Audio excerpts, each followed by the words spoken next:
70 के नीचे आना वहाँ पे दिक्कत कर सकता है। लेकिन हमारी टीम में शालीमार पेंट्स और बर्जर पेंट्स हैं, क्योंकि इस इंडस्ट्री को डायरेक्टली इसके डेरिवेटिव्स यूज़ करने का फ़ायदा मिलता है। और एक झटके में जो प्राइस इतना नीचे आ गया है, भले ही वो पेंडेमिक का डर हो, प्रोडक्शन बढ़ने की वजह से हो, उसका फ़ायदा इन कंपनीज़ को मिल सकता है। तो पेंट कंपनीज़ पे ध्यान रखना चाहिए। मुझे लगता है कि इसमें एक अच्छी तेज़ी बनेगी, क्योंकि इंडियन इकॉनमी में फॉर्चुनेटली अभी वो डर नहीं है, तो ओपन अप लगातार हो रहा है। और जुलाई ऑनवर्ड्स जो है ना, बारिश ख़त्म होने के बाद घरों की पेंटिंग का काम, फेस्टिवल से पहले इन सब चीज़ों की डिमांड बढ़ जाती है। तो ख़ास तौर पे पेंट कंपनीज़ में, और आज एशियन पेंट के रिजल्ट्स भी आने, तो उससे भी क्यों मिलेगा कि दिग्गज कैसे नतीजे देते हैं। लेकिन क्रूड की जो गिरावट है, इसकी वजह से इन दोनों कंपनियों को फ़ायदा हो सकता है, तो इनमें खरीदारी करके यहाँ पे चल सकते हैं। इसके बाद फार्मा स्टॉक्स पे ध्यान रखना चाहिए। मुझे लगता है कि इस बाज़ार में डिफेंसिव रहना ज़्यादा बेटर है, और डिफेंसिव के साथ साथ जिस वजह से ये दिक्कत हो रही उसमें फोकस करिए। तो इसलिए फार्मा कंपनीज पे फोकस करिए, मार्क्सन्स फार्मा और सीक्वेंट साइंटिफिक। मार्क्सन्स इसलिए लिया सिर्फ कि वो छोटे टिकट साइज़ का स्टॉक है, तो वहाँ पे ट्रेडर्स को ज़्यादा कंफर्ट होता है, और हाल फिलहाल में जो इसमें डील हुई थी लगभग उसी प्राइस के आसपास ट्रेड कर रहा है। सीक्वेंट साइंटिफिक वेल पॉइज्ड है, कल भी इसमें 2-3% की तेज़ी हुई थी, और मुझे लगता है कि ये एक नए नज़रिए से देखना चाहिए स्टॉक को, बड़ी ग्रोथ की तरफ ये बढ़ता हुआ दिख रहा है। तो फार्मा पे फोकस करना चाहिए डिफेंसिव प्ले के तौर पे। अच्छा, फार्मास्यूटिकल की बात करी तो इंटरेस्टिंग है, डिफेंसिव मैं भी मानता हूं फ्लेवर में आएगा, हेल्थ केयर वापस फ्लेवर में आएगा, ग्लोबली कोविड केसेस के स्पायरलिंग अप के बीच में। तो पहला तो वो रिसेंटली लिस्टेड कंपनी है KIMS, Krishna institute of medical sciences, sector leader Apollo hospitals की तेजी गजब की है, रिकॉर्ड उच्चतम स्तरों पर। कल भी वो स्टॉक खड़ा हुआ नजर आया होगा आपको, और अगर वो तेजी मिस आउट हो गई है तो उसको भुनाने का एक अच्छा तरीका, एक और बढ़िया कंपनी अब लिस्ट हो चुकी है KIMS।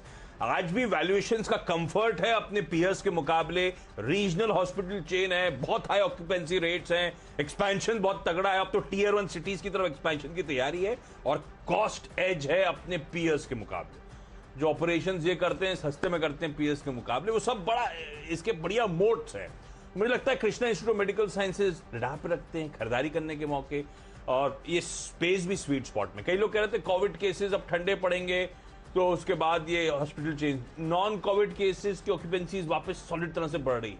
तो मुझे लगता है इन स्पेस को रडार पर रखेंगे, और मेट्रोपोलिस हेल्थ केयर इसी कड़ी में, वहां जैसे वहां पे अपोलो हॉस्पिटल से वैल्यूएशन कंफर्ट मिल रहा था, यहां पे भी सेक्टर लीडर डॉक्टर लाल पैथलैब से बहुत ज्यादा वैल्यूएशन कंफर्ट मिल रहा है। 3150 साल के हाईज थे, वहां से ऑफ हाईज ट्रेड कर रहा है। टफ टाइम्स है, अब वो एक डील टूट गई थी इनकी तमिलनाडु में, जो एक्वायर कर रहे थे, अपने आप को साउथ इंडिया में बढ़ाने की कोशिश कर रहे थे। ठीक है, ऐसे टफ टाइम्स में कैश कंजर्व ही हो गया ये मान लीजिए, लेकिन खैर ऑफ हाईज ट्रेड कर रहा है। टेलविंड्स मुझे लगता है इस सेक्टर के लिए वापस लौट रही है, इसीलिए खरीदारी करने का मन। और क्विकली 5वां स्टॉक भी यही बता देता हूं, वो अब क्रूड की बात, नीरज जी ने जो बात छेड़ दी, तो अब पहले क्रूड के बेनिफिशियरीज, फिर जो क्रूड से मूड बिगड़ेगा उन स्टॉक्स की बात करूंगा। तो बेनिफिशियरीज में एक तो ओएमसीज में स्वीट स्पॉट पे HPCL, कल ही नीरज जी आपको बता रहे थे, वही टाटा पावर के साथ इलेक्ट्रिक चार्जिंग के लिए करार बढ़ा हुआ है, तो अपने पीयर्स से एक एज लेने की कोशिश। बढ़िया पेट्रोल पंप्स ऑलरेडी देश भर में लगे हुए हैं, इलेक्ट्रिक चार्जिंग का प्लेटफॉर्म पहले रोल आउट कर ले, वो तैयारी हो रही है। और क्रूड के फॉल से होता क्या, आमतौर पर साइकी कहती है कि भाई मार्केटिंग मार्जिन में धीरे धीरे एक्सपेंशन देखने को मिल सकता है, तो स्वीट स्पॉट पर जाता है HPCL, इसीलिए खरीदारी करने का। आपके 5 हो गए क्या नीरज जी? चलिए, मेरे 4 हुए थे, लेकिन 5वां 6वां एक ही जैसे हैं, एक ही सेक्टर से हैं, वो फार्मा है।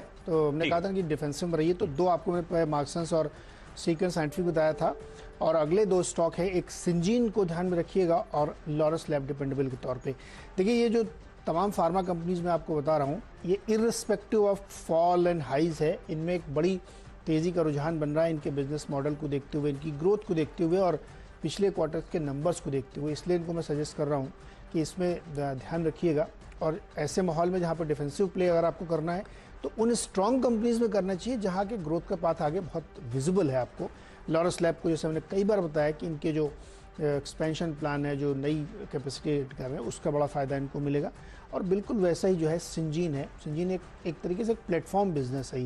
ये क्रैम्स में है और इन सब चीज़ों का काम करते हैं, रिसर्च में करते हैं, तो मुझे लगता है इस पर ध्यान रखना चाहिए। दोनों स्टॉक्स में खरीदारी कर सकते हैं। मेरे हो गए 6 आशीष। हाँ, तो अब मेरी आधी टीम हो गई बाय, आधी टीम अब पूरी सेल है। तो उसमें पहला सेल तो वो HDFC बैंक कल को कंटिन्यू कर रहा हूं। तो कल 3.25% का दबाव था, निफ्टी का टॉप लूजर था, दिन के लोज पे जाके बंद हुआ। हालांकि एक फेवरेट के साथ मैं अपने लेग को टेस्ट कर रहा हूं, तो स्ट्रेच कर रहा हूं बिना बात के, लेकिन जिन्होंने कहने पे कल सेल किया था, मुझे लगता है आज फर्दर कुछ वीकनेस आपको एटलीस्ट फर्स्ट हाफ पे स्क्रीन पे आती हुई नजर आएगी। और कल ही मैंने हाईलाइट किया था कि Q1 में किस तरह का पेन था और कैसे वो डिजिटल में मुझे लगता है कि HDFC बैंक पिछड़ रहा है। इनको अपना हाउस ऑर्डर में रखना बहुत जरूरी होगा। हालांकि मार्केट बहुत सब्जेक्टिव होते हैं। हम लोग चिंता कर रहे हैं एक blue chip company sector leader की HDFC बैंक की 20% की ग्रोथ ठंडी होकर 10-15% आ गई है, उसको लेकर ज्यादा सरदर्द है। पर उम्मीद है कि जोमेटो प्रॉफिटेबल होगा एक दिन में, कभी ना कभी, है ना नीरज जी? तो that's market for you. Quickly छोटा सा ब्रेक के उस पार आज के फ्री हिट और पिंच हिटर स्टॉक्स।